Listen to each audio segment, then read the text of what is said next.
Germany is facing a harsh economic reality, and forecasts show that things will get much worse. The latest data released by the Federal Statistical Office reveals that the German economy has shrunk once again. In the second quarter of this year, the country's gross domestic product (GDP) contracted by 0.3% compared to the previous quarter. This is a much sharper decline than the 0.1% initially projected. So we've got the actual decline in GDP of 0.3% versus the projection of 0.1%. It is bad news. The primary reason for a much steeper decline is weak industrial production. Now, this is, of course, something that happens as Europe is gearing up to send troops to Ukraine as quote-unquote peacekeepers, which Russia said many times would be perceived as a military intervention, which it would be technically, and it would be completely unacceptable, and it would actually lead to an escalation. So financing militarism is in no shape or form correlated with the economic realities of these European countries. Despite a very modest growth of 0.3% in the first 3 months of this year, during the first quarter, in other words, Germany's economy has lost steam. Revised estimates show that industrial production was worse than previously thought, pulling down the overall GDP. In June alone, production in manufacturing, construction, and energy sectors dropped by a staggering nearly 2%, 1.9% to be exact. That pushed the production index to its lowest point in 5 years, since May of 2020. And it doesn't stop there. The Bundesbank, Germany's central bank, doesn't expect any growth whatsoever in the current quarter either. Their latest report paints a very grim picture, citing weak global trade, poor order books, and underutilized capacity as reasons for the ongoing stagnation. Corporate investment is down, and no boost is expected from the construction sector anytime soon either. In other words, Europe's largest economy is quite stuck. It has proven to be unable to recover. It only deteriorates, which hurts German citizens who now have to pay for political failures of German leadership. Revised economic data now shows that Germany's economy performed worse in both 2023 and 2024 than originally reported. And you have to question, well, what was the margin of error? Why was it reported incorrectly?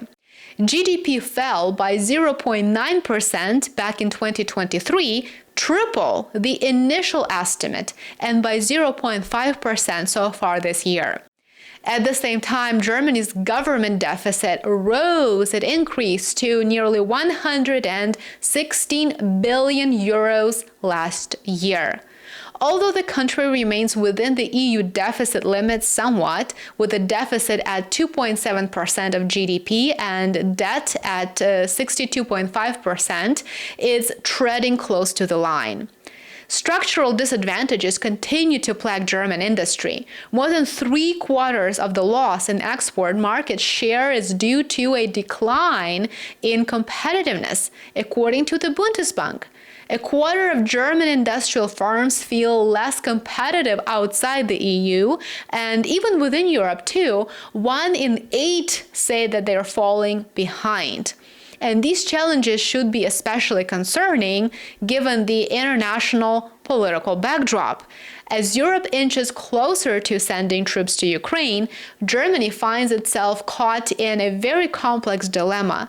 The country's ability to contribute meaningfully to this militarization of Europe and this escalation in military conflict in Ukraine, so its ability to contribute to that effort is in question right now, and yet Germany doesn't appear to have the wherewithal to have a very clear assessment, to form a very clear assessment of its own declining position. Chancellor Friedrich Merz, before taking office, managed to pass a law allocating significant funds to bolster the German armed forces.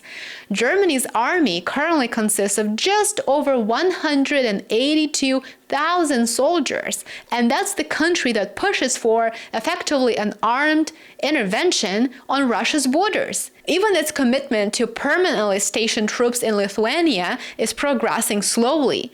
Only 150 soldiers have been deployed so far, with a target of 5,000 troops not expected to be met until 2027. Foreign Minister Johann Waidfall recently admitted that Germany may not have enough troops to support a mission in Ukraine. Waidfall said, "We are the only European troop contributor to station a combat-ready brigade in Lithuania. Doing that and also stationing troops in Ukraine would probably be too much for us." What's very interesting is that despite its economic troubles, Germany is pushing for more conflict, and yet it is struggling with its military. Politico here reports, Germany has struggled to recruit and train battle-ready soldiers, with troop levels flattening at around 182,000 despite significant efforts to grow the force. In April, Germany officially launched its first permanent foreign troop deployment since World War II, a 5,000-strong armored brigade in Lithuania intended to bolster NATO's eastern flank, of course, to provoke Russia. Chancellor Merz appears to be buying time right now. He said it is too early to make any promises, and he also emphasized that there is a need to a parliamentary discussion. Opposition parties, from the right-wing Alternative for Germany to the leftist, the Left Party, have also voiced firm resistance to any plans to send troops to Ukraine. At least there is some common sense. Let's hope for more in the future. All of this is unfolding at a time when the German public is feeling the pressure of stagnant services, reduced private consumption, and slowed wage growth. For now, Germany is navigating a quite challenging period.